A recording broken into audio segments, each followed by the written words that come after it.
In your life, you've probably noticed something simple yet profound. Pain and unhappiness are just part of being human.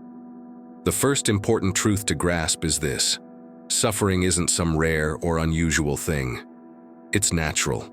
It's not only the obvious hardships like illness or loss, but also those quiet moments when something feels off, even when things seem fine on the surface. Remember what the Buddha said: birth is suffering, aging is suffering, sickness is suffering, death is suffering. That statement reminds us that suffering touches every part of life. Picture holding water in your hands. The tighter you squeeze it, the more it slips through your fingers. Life works much the same way. Everything changes, nothing stays still. And when you cling too tightly, disappointment follows. The Buddha also taught us this: all conditioned things are impermanent.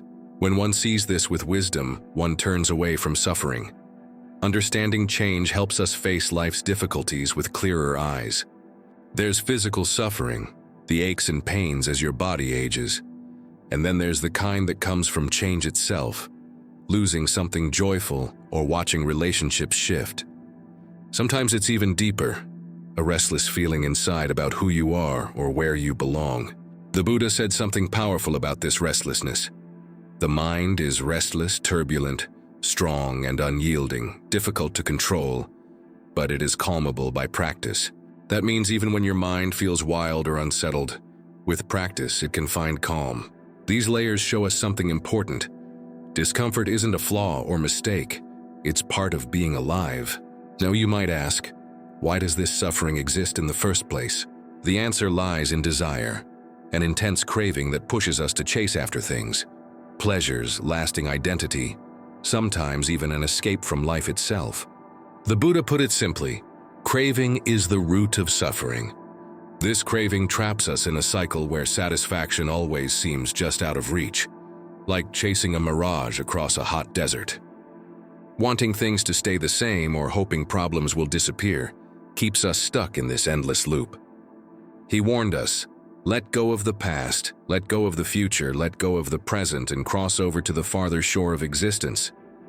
Attachment, to any moment, fuels suffering. Craving doesn't just mean wanting pleasure. It also includes wishing for permanence or even non-existence.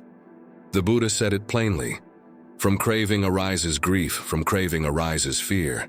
He who is free from craving has no grief and certainly no fear. When you understand this, you see how craving shapes your experience. He also said, there is no fear for one whose mind is not filled with desires.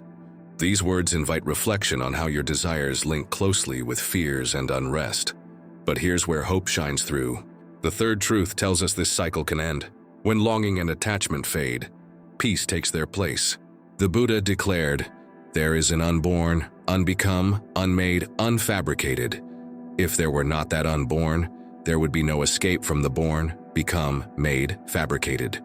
Freedom from suffering isn't just wishful thinking. It's real and within reach.